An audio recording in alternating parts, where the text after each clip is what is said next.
Good day and welcome back for part 2 of our discussion on the derivative of a function and rates of change. So let me start off by reminding you how we define the derivative of a function f at x equals a. This is defined, as we saw at the end of our previous video, to be the limit as h approaches 0 of the quantity f of a plus h minus f of a over h. Or equivalently, we define this to be the limit as x approaches a of the quantity f of x minus f of a over x minus a. This quantity we are taking the limit of in the first expression is what we refer to as the difference quotient. And recall that both of these limits, which will calculate the derivative of a function, come from a very specific example and lead to an interpretation. From the first, we have the interpretation that a derivative is an instantaneous rate of change. This quantity came from calculating an instantaneous velocity, rate of change. The second expression for the derivative comes from calculating the slope of a tangent line. And I want to spend a moment going through kind of a common example of how we can use this definition of the derivative to calculate the derivative of a function at some value of x. And then we'll come back to and hopefully spend a little bit of time on the multiple interpretations that we have of the derivative. So a very common question is to use this definition of the derivative to calculate the derivative of some given function. And the nice thing is that the starting point is always going to be the same. We go back to the limit of that difference quotient. And when it comes to calculating the derivative of a function, 9 out of 10 times we will use this first representation we have of the derivative at a point. And just keep in the back of our mind, if for whatever reason things are not working out conveniently, we do have this second approach that we can take. So I always just go ahead and just write out in general what it is we're going to find.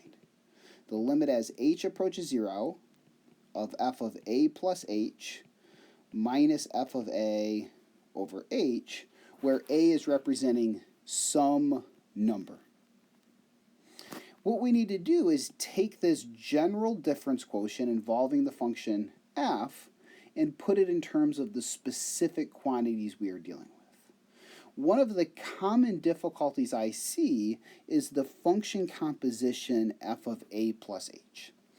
And my remedy to this is to think about f in a very specific way. We don't have to think about having a variable x. Instead, we could use any letter or symbol that we like. So instead of an x, I'm going to represent our independent variable with just a blank space. And whatever goes in that blank space, say a plus h, must also go in the other two blank spaces. So once we have this general difference quotient written out, our next step is to put it in terms of our specific function f. So f of a plus h is the quantity a plus h cubed plus 2 times a plus h, and then we subtract away f of a. So that would be a cubed plus 2a, all divided by h. Now another common mistake is forgetting to distribute this negative sign through the quantity f of a. And for that reason, I will always put parentheses around f of a and just constantly remind ourselves that we really need to make sure that that negative sign gets distributed through and hits each and every term.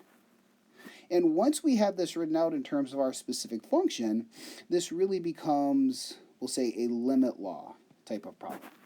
We need to either apply limit laws or the substitution property, or do some type of algebraic manipulation and get it down to the point where we can. And note, we cannot simply plug in h equals 0. We somehow have to get this h in the denominator to cancel off. And the only possible choice I see is to expand everything out in the numerator. So the first quantity is this a plus h cubed. So that would become a cubed plus 3a squared h plus 3h squared a plus h cubed. Then we have plus 2 times the quantity a plus h. And we can take the 2 and distribute it through and let it hit each term. And we're subtracting away a cubed, and we're subtracting away 2a, and that's all divided by h. And of course, at first glance, this really does look like a complete mess, but we get some great simplifications occurring. Positive a cubed, negative a cubed. Positive 2a, negative 2a. And then furthermore, note the 4 quantities we see remaining in the top, each and every one of them involves an h. So let's go ahead and factor that h out of the remaining terms on the top so we can cancel off the h in the bottom, so that we will be able to use the substitution property or limit laws. So if we pull an h out of the top, and I'm going to leave the terms in the exact same order that they're in, 3a squared plus 3ha plus h squared plus 2, all divided by h in the bottom. Now you have an h factored completely out of the top, which cancels the single h that we have in the bottom. Now I'm running out of space here a little bit. I think we could probably squeeze it in, but there's never any problem with just scooching over and forming a new column. So what we are left with is the limit as h approaches 0 of the quantity 3a squared plus 3ha plus h squared plus 2. And note, we're taking a limit as h goes to 0, and we're thinking of a as a number. So as a function of h, what we are taking the limit of is really a polynomial. So this is a polynomial in terms of the variable h, which means we can use our substitution property, or if you prefer, you could use the limit laws. So we simply substitute in 0 for each and every one of the h's. So 3a squared plus 3 times 0a plus 0 squared plus 2. And the value of the derivative in this case is 3a squared plus 2. And just to summarize, we have our final answer. And it's always worth taking a step back and noting when you're asked to use the definition of the derivative, this is really the type of work that you will need to show. So you start off with kind of the general definition of the derivative, put it in terms of the function. At each step we're showing an equal sign. We're working in this kind of vertical column. If you run out of space, you just form a new vertical column and you carry on.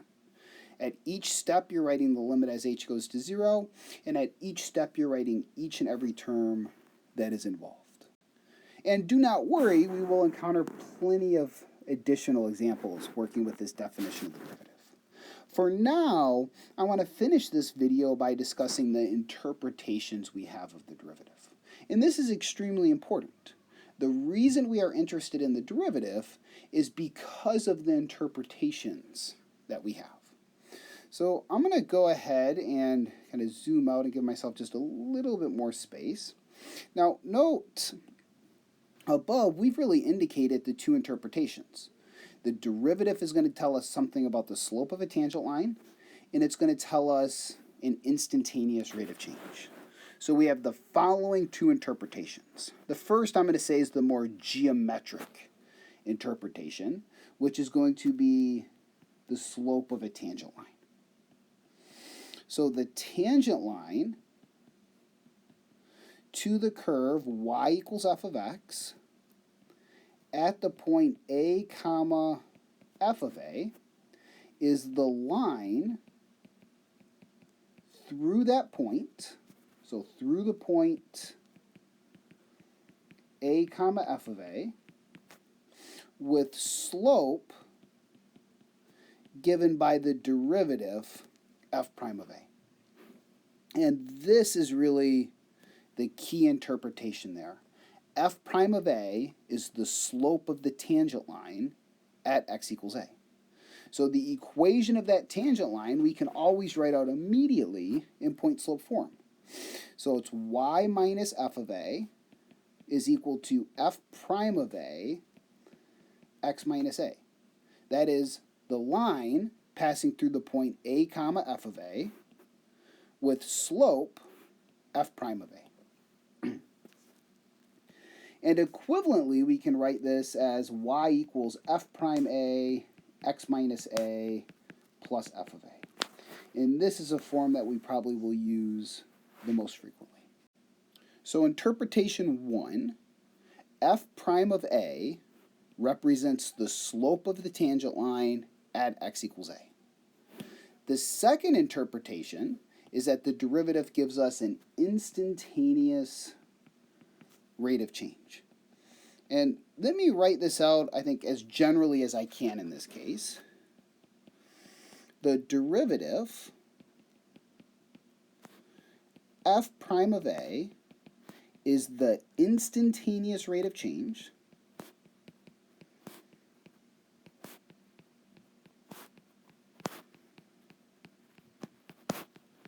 of a function, so we'll say f of x, with respect to x, specifically when x equals a. And just for future use, I'm going to note that it's the rate of change of whatever our output is with respect to that input x. So think in terms of calculating an instantaneous velocity. It's the instantaneous rate of change of the distance with respect to time. In the fourth video on derivatives and rates of change, we will solely focus in on this second interpretation. So there will be more to come. And lastly, to finish this video, I want to note that, in a sense, the size of a derivative at a point matters. And what it's going to do is tell us how quickly a function will be increasing or decreasing. And the increasing or decreasing is going to be something we focus quite a bit of attention on in our next chapter. But for now, let me just note, very generally, a function is increasing when its derivative is positive, and it's decreasing when its derivative is negative. And that's really kind of just foreshadowing a bit of what we're going to see. In this case, what I'd like to note for, kind of this arbitrary function that I've drawn, so think this is a graph of the function y equals f of x, what I want to do is just kind of by inspection, I want to compare f prime of x1 and f prime of x2. That would be the derivative at x1 and the derivative at x2. What I would like you to do is to pause this video for a moment and decide which of those two quantities will be larger. And hopefully you've paused the video and you've came up with a conjecture. Now, let me remind you, the derivative at x1 is the slope of the tangent line at x1. So graphically, if I was to just draw that tangent line in, it passes through the point P, and the slope of this tangent line in red is f prime of x1. Similarly, if I was to draw the tangent line at Q, it would be the line passing through that point Q, pretend it really does, and the slope would be f prime of x2. And note, the slopes of these tangent lines will allow us to determine which of these two quantities will be larger. So note, at x1, the slope of the tangent line is larger. So f prime of x1 is bigger than f prime of x2, and they're both bigger than 0 because we can think of this as an increasing function. As I'm moving to the right, the outputs are getting bigger and bigger, so they're increasing. I will also note that at the point P, the function increases more rapidly than it does at q.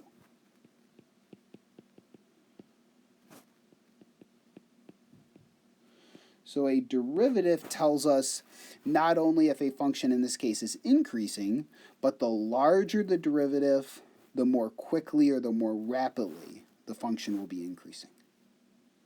We will continue on with more examples dealing with the derivative in the next few videos.